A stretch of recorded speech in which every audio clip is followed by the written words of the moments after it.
بھائی ایک بہت ہی اہم اور ضروری اعلان ہے جو میں جمعہ کے دن کرنے والا تھا، لیکن چونکہ جمعہ کے دن ہمارے مکتب کا ایک اعلان تھا، اس وجہ سے مجھے وقت نہیں ملا۔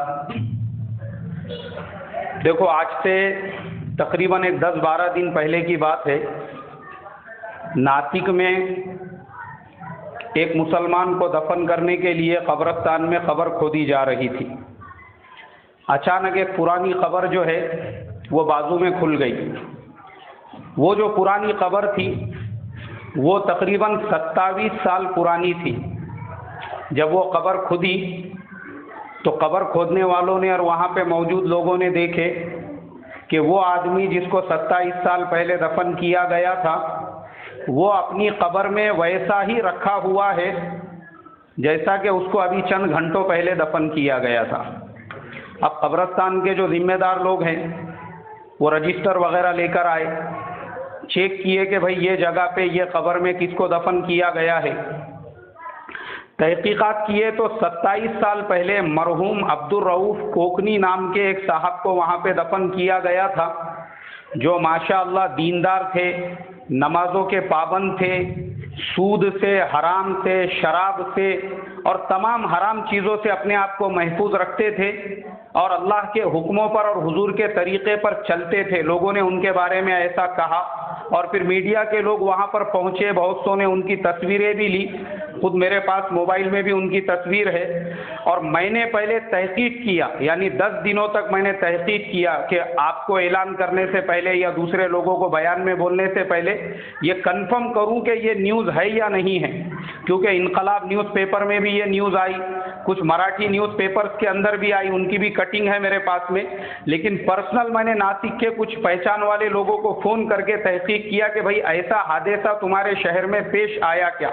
جب انہوں نے کہا کہ ہاں یہ کنفرم نیوز ہے اور ہم لوگ بھی اس وقت قبرستان میں موجود تھے، ہزاروں کی تعداد میں لوگ وہاں پر پہنچے تھے، اس کے بعد میں آپ لوگوں کے سامنے بیان کر رہا ہوں۔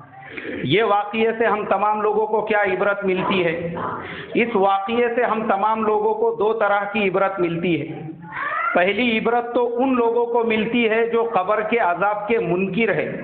آپ کو معلوم ہونا چاہیے کہ آج ہمارے مسلمانوں میں، ماڈرن مسلمانوں کی ایک جماعت ایسی ہے، ان لوگوں کا کہنا یہ ہے کہ قبر کے اندر کوئی عذاب نہیں ہے، کوئی حساب کتاب نہیں ہے، کچھ بھی نہیں ہے، انسان کے جسم سے روح نکل گئی، قبر کے اندر تو ایک جسم کو ڈال دیا جاتا ہے چھپانے کے لیے۔ ان تمام لوگوں کی آنکھیں کھولنے کے لیے یہ واقعہ کافی ہے کہ وہ آدمی جن کی 27 سال پہلے تدفین کی گئی، ان کے چہرے کا نور آپ اگر دیکھیں گے تو آپ بول نہیں سکتے کہ یہ آدمی کو 27 منٹ پہلے دفن کیا گیا تھا یا 27 سال پہلے۔ لوگوں کا کہنا یہ تھا کہ وہ ایک دم دیندار اور اللہ والے آدمی تھے۔ ایک عبرت تو ہم کو یہ ہوتی ہے۔ دوسری عبرت یہ ہوتی ہے کہ قبر کے اندر مسلمان کو اس کے اعمال کے حساب سے عذاب بھی دیا جاتا ہے اور اس کو ثواب بھی دیا جاتا ہے۔ جیسے اللہ کے نبی صلی اللہ علیہ وسلم کی حدیث ہے کہ حضرت عثمان غنی رضی اللہ تعالی عنہ جب بھی قبرستان میں جاتے تھے وہ دہاڑے مار مار کے روتے تھے۔ لوگوں نے کہا کہ آپ قبرستان میں آ کے کیوں روتے ہیں؟ بولے میں اس لیے روتا ہوں کیونکہ قبر آخرت کی پہلی منزل ہے اور میں نے حضور صلی اللہ علیہ وسلم سے سنا ہوں کہ قبر یا تو جنت کا باغ ہے یا تو جہنم کا گڑھا ہے۔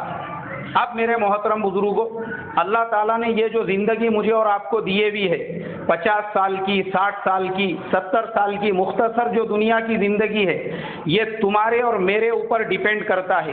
ہم لوگ اپنی یہ زندگی کو قبر کے عذاب کا یعنی قبر کو اپنے لیے عذاب کا گڑھا بناتے ہیں یا جنت کا باغ بناتے ہیں۔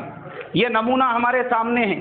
اس سے پہلے شاید ہم لوگوں نے وہ واقعات سنے تھے، میں نے بھی اس سے پہلے بتایا تھا کہ 1400 سال پرانی قبروں کو کھولا گیا تو لوگ اس میں ان کی خوشبوئیں آ رہی تھی۔ یہ تو ہمارے سامنے کا 14 دن پرانا بھی واقعہ نہیں ہے جس کو آج کے میڈیا نے بھی اپنے کیمرے میں قید کیا ہوا ہے، ہماری آنکھیں کھولنے کے لیے کافی ہے۔ اب اگر ہمارے اندر رتی برابر بھی سمجھداری ہے تو یہ تمہارے اور میرے اللہ کی طرف سے ہوشیار کرنے کے لیے ایک الٹیمیٹم ہے کہ دیکھو ہوشیار ہو جاؤ، ابھی بھی جو بچی کچی زندگی ہے اس کو اللہ کے حکموں پہ گزارو، حضور کے طریقے پہ گزارو، نمازوں کی پابندی کرو، نمازوں کا اہتمام کرو، کبیرہ صغیرہ گناہوں سے بچو، حرام سے بچو، شراب سے بچو، سود سے بچو، جتنا اپنے آپ کو برے کاموں سے گناہوں سے بچاؤ گے اتنا بچو۔ اگر تم نیک اعمال کے ساتھ آج بھی اگر تم نمازوں کی پابندی کریں گے، دین کی محنت کریں گے، اللہ کے راستے میں نکلیں گے اور قربانیاں دیں گے دین کی خاطر، تو تمہاری قبر بھی جیسے وہ عبدالرؤف کوکنی صاحب کی قبر میں اللہ نے جنت کا باغ بنا دیا تھا، ہماری قبر بھی ویسا باغ بن سکتی ہے۔ حالانکہ اللہ تعالیٰ اپنی طرف سے جو ہے یہ چیزیں ظاہر نہیں کرتا ہے، لیکن کبھی کبھی ایسی چیزیں ظاہر ہو جاتی ہیں۔ اس لیے محترم بزرگوں دعا کرے، سب سے پہلے ہم اللہ سے توبہ کرے، استغفار کرے۔ جتنی گناہوں کی زندگی ہماری گزر چکی ہے، اے اللہ ہم سے جتنے گناہ ہوئے، جتنی تیری نافرمانیاں ہوئی تو معاف کر دے، لیکن آگے کے بعد کی جو زندگی ہے ہم وہ تیرے حکموں پہ گزاریں گے، تیرے نبی کے طریقے پر گزاریں گے، تیری من چاہی زندگی پر چلیں گے۔ بولو انشاءاللہ۔